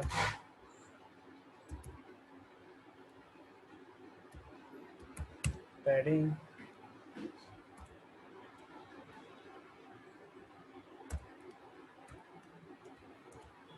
पैडिंग में शॉर्ट हैंड नोटेशन यूज़ करता हूँ. Top and bottom 0, right and left 20 px. ठीक है, तो ये थोड़ा और सेंटर में आ गए. और अभी देखो और मैं चीज़ दिखाता हूँ. अभी इसको मैं रिस्पॉन्सिव कैसे बनाऊँ. ठीक है, अभी ये चीज़ें ऐसी दिख रही है, ऐसी दिख रही है, ऐसी दिख रही है. वो देखो छोटा हो ही नहीं रहा. राइट, 100% किया. ये देखो ऐसा हो रहा है. राइट, अभी मैं इसको सिंपली क्या करता हूँ, इसमें एक डिस्प्ले फ्लेक्स की एक प्रॉपर्टी है, फ्लेक्स फ्रैप फ्रैप. तो अभी मैं इसको ये इसके नीचे चला गया. तो अब मैं मीडिया क्यूरी से अगर मुझे और इसको रिफाइन करना है तो मैं मीडिया क्यूरी से इसको और भी रिफाइन कर सकता हूँ. ठीक है, तो ये था थोड़ा सा रेस्पॉन्सिवनेस को, तो रेस्पॉन्सिवनेस पे थोड़ा इंट्रोडक्शन. एंड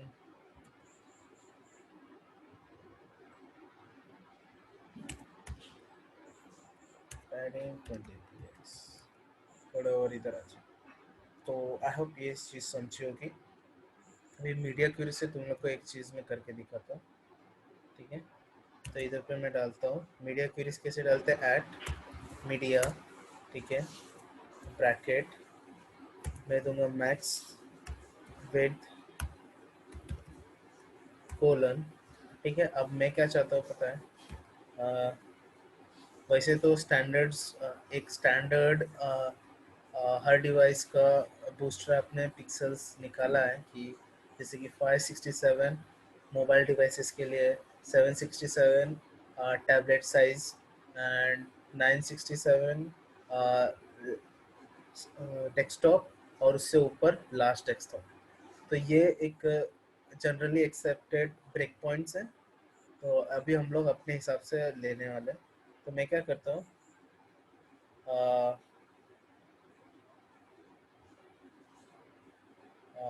चलो 567 लेता हूँ मैं, 567 पिक्सल।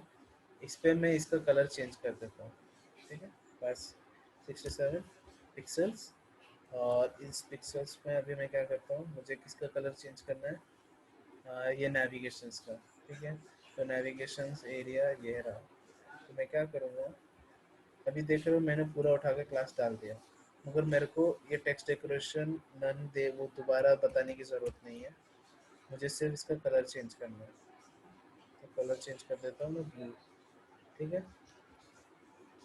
तो अभी देखो ये रेड है, मतलब ग्रीन है, और धीरे धीरे हो गया ब्लू। जैसे ही वो क्रॉस करेगा, और ऊपर देखो 560 69 67 के पार गया, तो वो चेंज हो गया, ठीक है। तो मीडिया क्वेरीज से हम लोग किस स्क्रीन साइज पे कौन सी चीज़ कैसी दिखनी चाहिए वो डिसाइड कर सकते हैं। तो मैं कोई भी कंपोनेंट चेंज कर सकता हूँ किसी भी क्लास का, जैसे मैंने अभी कलर चेंज किया, तो अभी इसके बाद 473 पे क्या हो रहा है कि ये थोड़ा इधर से लेफ्ट साइड से बहुत गैप आ रहा है, तो मैं मार्जिन इसका होगा कुछ, कुछ और प्रॉपर्टीज इधर आ रही होंगी, जैसे इधर पे मार्जिन मेरे को दिख रहा है कि आ रहा है इधर से, तो मैं वो चीज़ इस स्टेट पे रिमूव कर दूंगा, तो ये चीज़ इधर चली जाएगी, तो जिससे मैं बाद में रेस्पॉन्सिव लगने लगेगी मेरे वेबसाइट। तो इसी तरह से बूटस्ट्रैप पूरा काम करता है, ठीक है। और अगर मैं डेमो दूँ तुम लोग को एकदम सिंपलीफाई,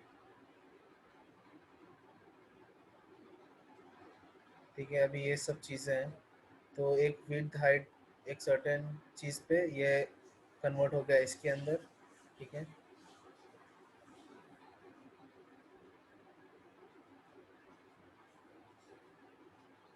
ठीक है, और फिर ये एलिमेंट्स एक के नीचे आ गए, फिर ये ऊपर चला गया, ये नीचे आ गया, तो ये एक के नीचे मोबाइल व्यू में मैंने सबको फिर एक के नीचे एक के नीचे एक के नीचे दिखा दिया, और वही सारी चीज़ें रेस्पॉन्सिव में देखो। अभी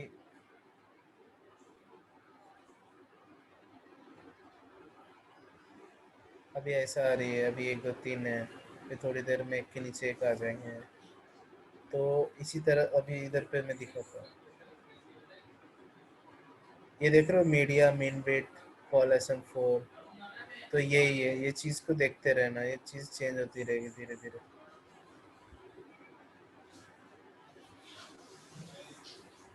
चेंज हो गया, कहाँ चला गया? एक मिनट।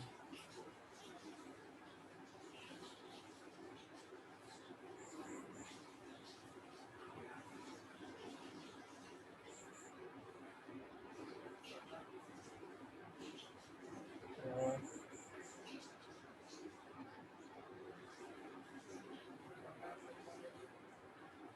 ठीक है। आई होप तुम लोग को आइडिया मिल गया मीडिया क्वेरी से एग्जैक्टली क्या क्या चीज़ें कर सकते हैं, हर एक कोई भी स्क्रीन साइज पे कोई भी चीज़ चेंज करा सकते हो, कोई भी CSS प्रॉपर्टी चेंज करा सकते हो, कलर चेंज करा सकते हो, बॉर्डर डाल सकते हो। अभी डिस्प्ले फ्लेक्स है, तो अभी तुम लोग को ए- एक के नीचे एक नहीं चाहिए, कुछ और कराना है, उसको हटा सकते हो, किसी की प्रॉपर्टी नन कर सकते हो, कुछ भी चीज़ें कंपोनेंट CSS प्रॉपर्टी डायनामिकली उस स्क्रीन साइज पे चेंज कर सकते हो। तो मीडिया क्वेरीज इसलिए यूज़ होता है ताकि जब लेआउट हमारा ब्रेक होता है तो हम लोग देखते हैं कि हाँ इधर से इतना गैप आ रहा है, इधर से इतना आ रहा है, या ज़्यादा छोटा दिख रहा है तो मैं उसका फॉन्ट साइज बड़ा कर दूंगा इस साइज़ में, तो रीडेबल होगा। और कलर चेंज करना है, जो भी चीज़ चेंज करना है वो चेंज होती है वैसे, ठीक है। सो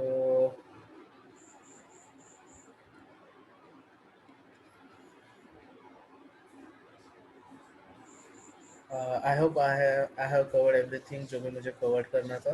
सो अगर किसी को डाउट है कुछ है तो प्लीज़ लेट मी नो।